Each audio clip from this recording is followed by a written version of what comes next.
नमस्कार दोस्तों, वेलकम।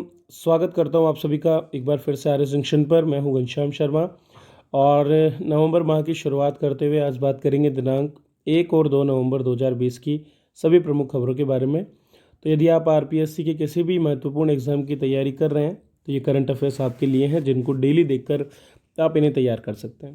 दोस्तों, यदि आप हमारे साथ नए जुड़े हैं या फिर आप इन करंट अफेयर्स को एक साथ लेना चाहते हैं तो सितंबर और अक्टूबर का माह का जो अंक है, जिसमें 1 सितंबर से लेकर 31 अक्टूबर 2020 के सभी करंट को सम्मिलित किया गया है, वो भी आपके आर एस जंक्शन एप्लीकेशन पर अवेलेबल है, जो प्ले स्टोर से जो है आप डाउनलोड कर सकते हैं। तो आज ही प्ले स्टोर से डाउनलोड करें और वहाँ पर लॉगिन करके और वहाँ से जो है आप इन करंट अफेयर्स का फ़ायदा उठा सकते हैं। चलिए तो शुरुआत करते हैं आज के हमारे पहले प्रश्न की। तो देश के निम्नलिखित में से किस एक राज्य में पहली जो सी प्लेन सर्विस है, ठीक है, उसकी शुरुआत की गई है और ये शुरुआत हुई है गुजरात से।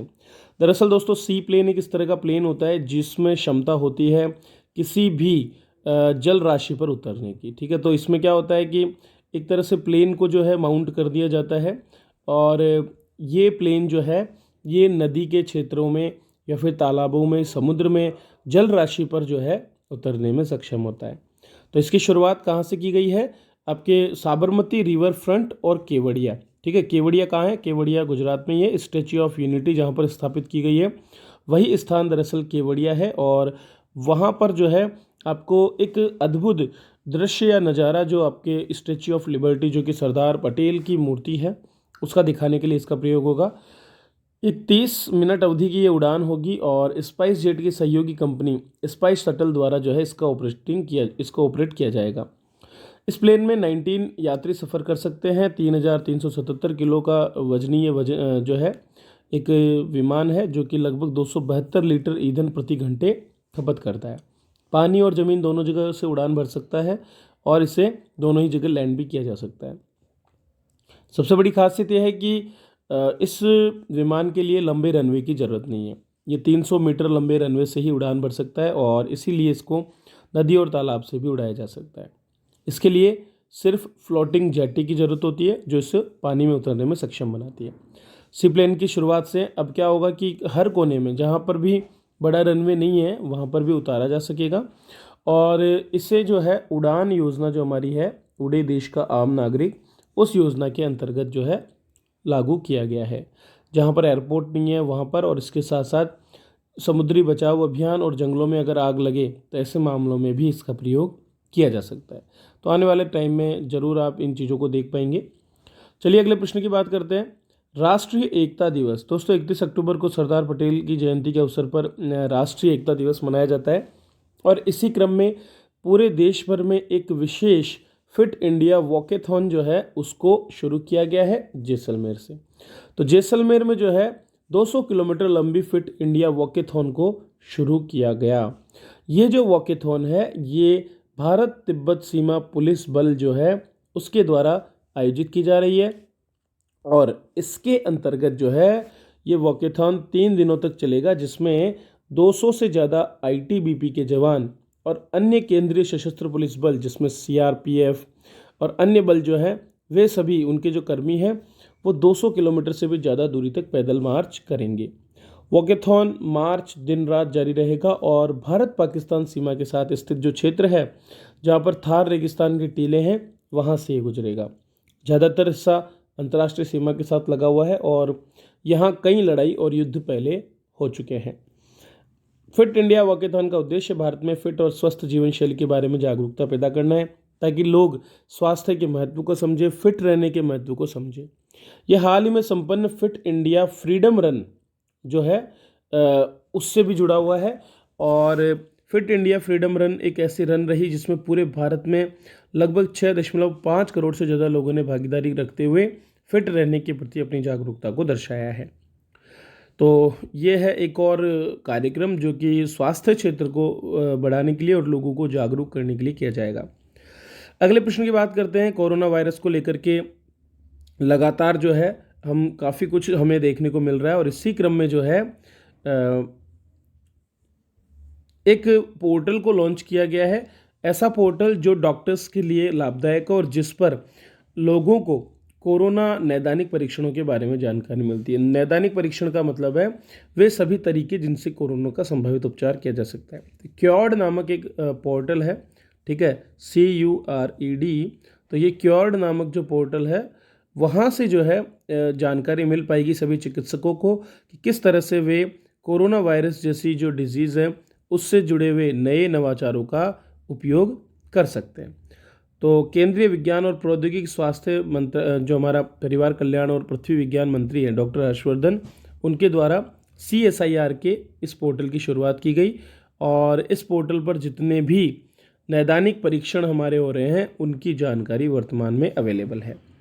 क्योर्ड पोर्टल CSIR अशर्ड रिपर्ज ड्रग नामक पोर्टल में दवाओं, नैदानिक और परीक्षण के वर्तमान चरण समेत उपकरणों की सभी सूचना को उपलब्ध कराता है और जो सहयोगी संस्थाएं इसमें जुड़ी हुई हैं उनकी सूचना भी यहाँ पर देता है। चलिए आगे बढ़ते हैं दोस्तों। हाल ही में जो है कई विभिन्न कंपनियों द्वारा, जो चीनी कंपनियां उनके द्वारा जासूसी की खबरें आपने सुनी होगी और इसीलिए सेना ने अपने डेटा को सुरक्षित रखने के लिए, अपने कार्मिकों के मध्य होने वाले संवाद को सुरक्षित रखने के लिए एक नए पोर्टल की शुरुआत की है। एक मैसेजिंग एप्लीकेशन उन्होंने डेवलप किया है जिसका नाम है सिक्योरिटी एप्लीकेशन फॉर इंटरनेट। तो security application for internet army के कार्मिकों के लिए बनाया गया एक विशेष मैसेजिंग एप्लीकेशन है। जिस तरह से आपने व्हाट्सएप देखा होगा उसी तरह से ये भी काम करता है। तो सेना के अपने कार्मिकों को इन हाउस व्हाट्सएप जैसे messaging application, secure application for internet की सुविधा उपलब्ध होगी ताकि जो भी गुप्त खुफिया एजेंसियों की जानकारियां हैं वो लीक ना हो। SAI एक सरल और सुरक्षित मैसेजिंग एप्लीकेशन है और इंटरनेट पर एंड्रॉयड जो प्लेटफॉर्म है, आपके ज़्यादातर फ़ोन एंड्रॉयड प्लेटफॉर्म पर ही काम करते हैं, वहाँ एंड टू एंड सुरक्षित वॉयस, टेक्स्ट और वीडियो सेवाओं को समर्थन देगा।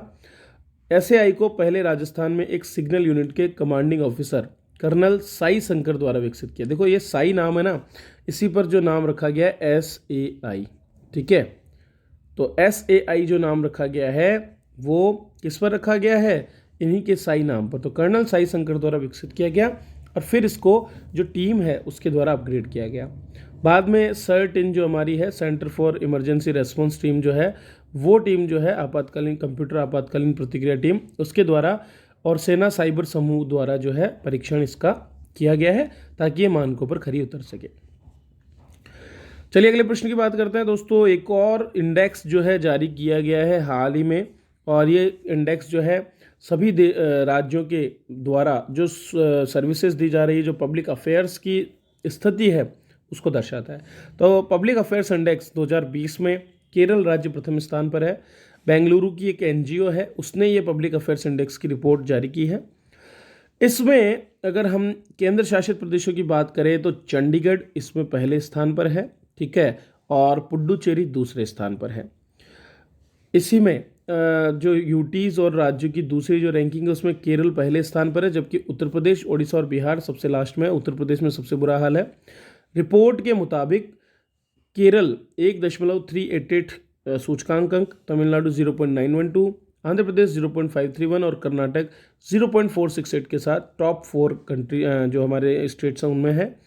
छोटे राज्यों में गोवा सबसे बेहतर है, जहां पर सबसे बेहतरीन तरीके से पब्लिक अफेयर्स को हैंडल किया जा रहा है। मेघालय और हिमाचल प्रदेश दूसरे तीसरे स्थान पर। सबसे खराब प्रदर्शन है मणिपुर का, ये नेगेटिव में 0.363 है, ठीक है।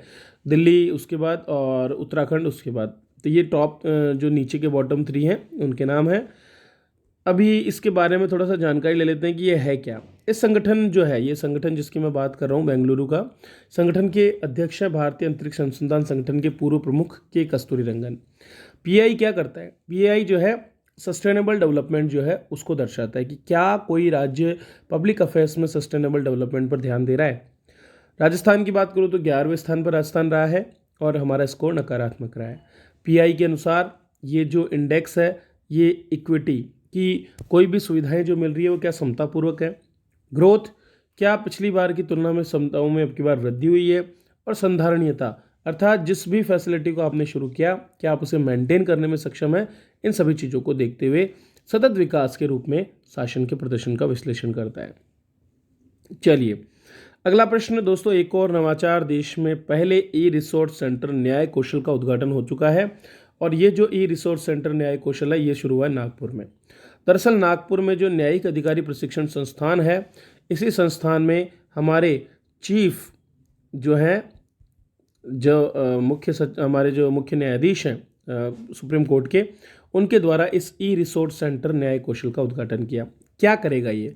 दरअसल यह रिसोर्स सेंटर देश की सभी जिला अदालतों, उच्च न्यायालय और सुप्रीम कोर्ट में जो मामले हैं उनकी ई फाइलिंग करने की सुविधा मिलेगी। तो अब आप जो है ऑनलाइन याचिका दाखिल कर सकते हैं, आपको इसके लिए कोर्ट्स के चक्कर काटने नहीं पड़ेंगे। तो यह है दोस्तों बेहतरीन करंट अफेयर्स जो आपके लगभग हर एक एग्जाम में पूछे जाएंगे। इन एग्जाम्स के जनवरी 2019 से लेकर के अभी तक के सभी एडिशंस हमारी एप्लीकेशन पर अवेलेबल हैं, जिनको आप बहुत ही कम दामों पर एक सुगमतापूर्वक प्राप्त कर सकते हैं और पीडीएफ में प्राप्त करके आप उनको पढ़ सकते हैं, चाहे तो आप उनके प्रिंट आउट ले सकते हैं और अपनी तैयारी को आगे बढ़ा सकते हैं। तो बने रहिए मेरे साथ इसी तरह और देखते रहिए सभी वीडियोज़। लाइक करें, शेयर करें, सब्सक्राइब करें, अपने दोस्तों तक पहुँचाएँ। वीडियो देखने के लिए आप सभी का बहुत बहुत धन्यवाद।